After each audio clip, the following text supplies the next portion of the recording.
Hello guys, what is going on? Have you ever thought of buying a cheap Chinese phone that's 3 years old or 2 years old for way cheaper than what it used to be? Here we have the Vernee Thor E. This phone came out in 2017 and they're still selling a buttload of these today. So I thought, why not pick one up and see if it's worth it? So this phone has 16 gigs of storage, 3 gigs of RAM, the MTK 6753, which is a pretty good chip even for today's standards in my opinion. And because this is 3 years old, of course, it has Android 7 and no more updates. Alright, so here we have the phone. Okay, so this is plastic. Feels kind of cheap as well, but it does have some weight to it. Because this has a 5000 mAh battery, 5020 to be exact. And in the box, we have our charging brick, SIM ejector tool, and a cable. And this bag looks very cheap. I mean, yeah, it does not look appealing at all. This one is tiny in my hands. But yeah, let's just power it on. Who knows how long it's been in the box? Alright, there we go. Okay, so battery is 100%, so they did charge this before they sent it up, which is nice. Alright, I have a nice LCD display, doesn't look bad at all. So anyway, I'm going to set this up and get back to you. Alright guys, let's take a look at the fingerprint process. And you know, for $56, having a phone with a fingerprint sensor, if it's good, it's going to be a really good deal. Alright, so this is pretty much the exact same process as newer phones today.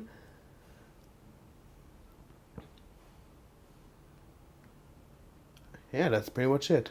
Here we go, the phone is all set up. This is Vernee's slightly custom launcher, which doesn't look bad at all. But if you ever buy a Vernee phone, switch their keyboard immediately. This keyboard is so bad. This is how it looks like. And when you want to go to the symbols, it looks like this, and yeah, it's pretty bad. I would just switch to Gboard immediately. All the new cheap Chinese phones have Gboard as their default keyboard nowadays, so that's what you should do as well. But yeah, other than that, the phone feels snappy, you know, pretty quick. Let's test the fingerprint sensor. 3, 2, 1. That very quick. 3, 2, 1. Nice. 3, 2, 1. Nice. Wow, the fingerprint sensor is very quick. Have phones gotten worse ever since this one? Just because, so yeah, Android 7, settings look pretty stock, and yeah. Now let's try knife it. Wow. I didn't even disable ads yet, and the game is running flawlessly.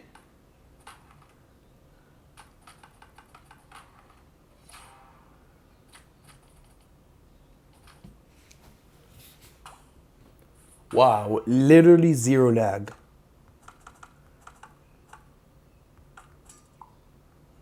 Let's disable ads for the heck of it, see what we get. Look at that, it's so quick.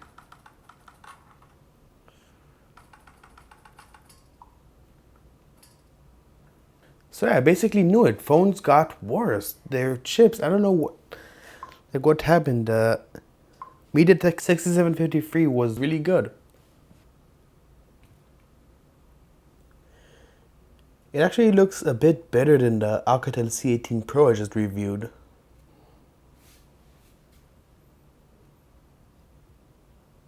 I mean, the frame rate still isn't perfect, but it does look higher than the C18 Pro. Okay, the screen, the touch response is kind of bad for some reason, but yeah, I mean, it's really good.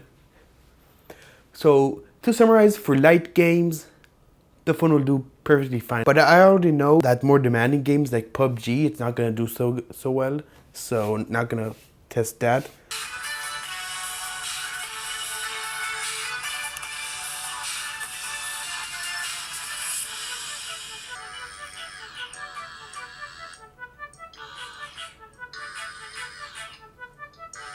It's quiet and the sound is a bit muffled, but we do have a headphone jack, so don't worry, you're not completely hopeless. But for $56, it's perfectly fine. Alright, I have not seen this setup in a while. Okay, let's take a look at our specs. Front camera is only 5 megapixels, that's fine. The rear camera is 13 megapixels. The video quality doesn't say, but I'm guessing it's full HD, if not 720p. But let's take our first selfie.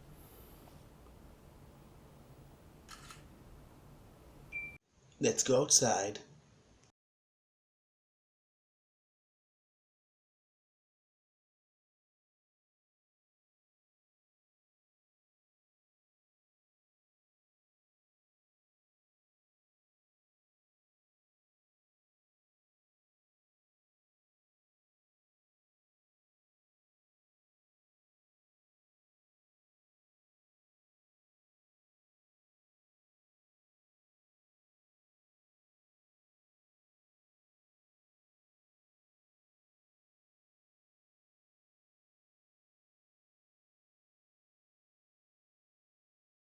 Rear facing video on the Vernee Thor doesn't look bad at all. Okay, bit of an exposure thing. But now walking around doesn't look too bad. And alright. Front facing video on the Vernee Thor.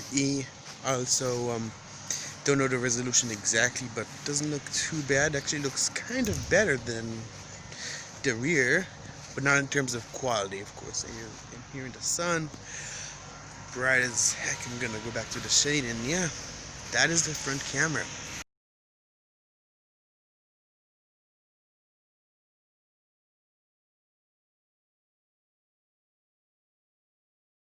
Okay guys, that is pretty much it. This is all the basic functions, and should you get this phone, and I think yeah, if you're looking for a cheap phone, just want to spend about around $50-$60, then this is a good choice. Just be aware that you're not going to get any updates. And you know, this is a Vernee phone, and it's not that reliable in terms of software. It might have problems in the near future. For example, the battery is still displaying 100% from the moment I unboxed it. And that just doesn't make any sense. But yeah, phone runs good. Takes decent photo. I mean, not really, but for 56 bucks, I mean, it does. Decent display, decent everything, more or less. So that's pretty much it. If you have any questions, leave them in the comments below, and I will see you in the next video. Peace.